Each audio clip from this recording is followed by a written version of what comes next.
tudo bem? Estou gravando esse vídeo para partilhar com vocês uma situação que nós vivenciamos no semestre passado com um dos nossos clientes e que eu achei importante dividir com vocês, porque muitas vezes, para quem está começando na trajetória acadêmica, seja em graduação, pós-graduação, não se dá conta de alguns procedimentos que são importantes e até éticos, enfim, e burocráticos, para que tudo transcorra bem na hora de fazer a submissão de um artigo acadêmico. Aqui na empresa, além de nós atendermos clientes pessoas físicas, né, estudantes de graduação, pós-graduação, professores universitários, nós também atendemos editoras, atendemos instituições de ensino, temos contratos também com PPGs, com IFES, então a gente tem um universo assim, de situações diferentes com as quais a gente lida, né, tanto com trabalhos, como TCCs, dissertações, teses, como também com revistas, com livros, com periódicos, com relatórios internos que a gente gerencia. Então a gente tem assim um universo de atores, digamos assim, com os quais nós lidamos, e muitas vezes há alguns embates ou alguns problemas de comunicação que fazem com que, né, ocorram alguns imprevistos ou que ocorram alguns momentos de tensão. Então é bem importante a gente estar ligado, né, estar bem informado de como esses processos de publicação muitas vezes ocorrem, a quem a gente deve comunicar, como deve ocorrer, para evitar desgastes e para evitar às vezes até uma gafe mesmo com alguém que a gente não gostaria.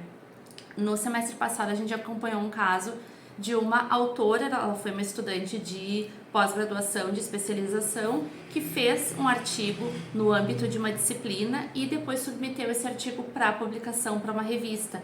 O arquivo dela, o artigo foi aprovado, foi para a etapa de revisão, de formatação, e ela colocou como coautora a professora da disciplina que havia ali acompanhado, né, auxiliou ela em algum momento, enfim, mas sem falar com essa professora, e deu super mal entendido. A professora não autorizou a publicação, ela precisou ter o seu artigo recusado por causa disso.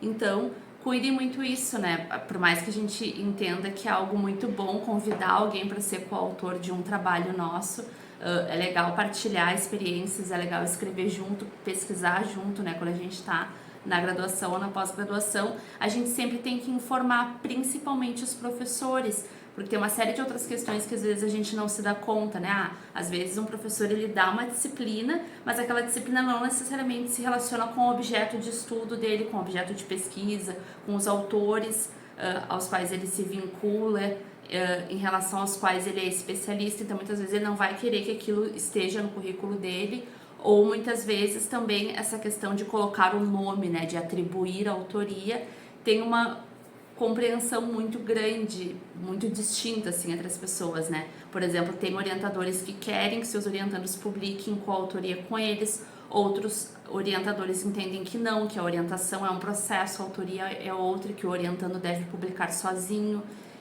Também tem professores que entendem que esses trabalhos de disciplina também são diferentes de uma pesquisa propriamente dita. Então, só para a gente ventilar essas ideias, né, entender esse processo que é um pouco maior de publicação, para acabar não cometendo nenhuma gafe ou tendo algum problema, né? Nesse caso dessa autora, que era super querida, era uma estudante super de boa vontade, mas muito inexperiente, ela não se deu conta de que ela precisava ter contatado a professora e ter pedido autorização, e ela não fez isso. A professora ficou sabendo via editora, via revista, deu todo um mal entendido e o artigo não pôde ser publicado, e também a aluna acabou ficando chateada, a professora também. Então a gente tem que ter um pouquinho de cuidado com isso, né? Sempre que vocês forem então fazer uma publicação e quiserem convidar um outro professor, ou enfim qualquer outro autor, perguntem para a pessoa se ela topa, né, se ela aceita.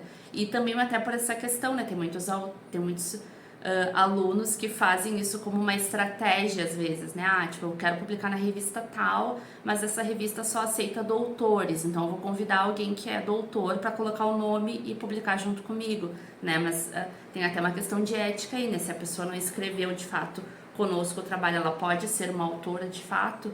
Então também a gente tem que ter cuidado com isso, né? Muitas vezes muitos alunos têm essa preocupação, têm essa pressão por causa do PPG. A gente sabe que na pós-graduação tudo é muito assim, validado, valorizado, calculado a partir do número de publicações de cada pesquisador ou cada professor pesquisador, mas a gente tem limites também quanto a isso e tem que tomar bastante cuidado para não cometer nenhum tipo de gafe ou mesmo até se daqui a pouco se envolver num problema ali mais ético, enfim, quanto à publicação, certo? Então, a dica do vídeo de hoje é essa: sempre que vocês forem fazer a publicação de qualquer material, seja capítulo de livro, artigo em revista, que seja, não subentendam que o professor vai querer ser autor junto, né? Perguntem, mesmo sendo orientador de vocês, terminei minha dissertação, terminei minha tese, defendi meu TCC, eu quero publicar o resultado disso como artigo. Consultem o orientador, vejam se ele quer de fato, ou daqui a pouco mesmo ele pode, inclusive, achar que a nossa publicação ali não está numa qualidade equivalente ao que ele costuma publicar, por exemplo, também pode ser isso. Então ele pode daqui a pouco dizer, vamos publicar, mas a gente vai precisar mexer e aprimorar mais esse trabalho, ou daqui a pouco também ele pode optar por não querer publicar, né? Então a gente também tem que ter esse respeito e consultar sempre esses coautores, certo? Então essa era a dica de hoje. Se forem publicar em coautoria, consultem, confirmem e mandem o texto para o coautor aprovar ou participar junto da escrita ou do aprimoramento, para não terem problemas depois de o texto ou não poder ser publicado, ou mesmo de ter algum mal entendido com os outros autores convidados, certo? Até a próxima!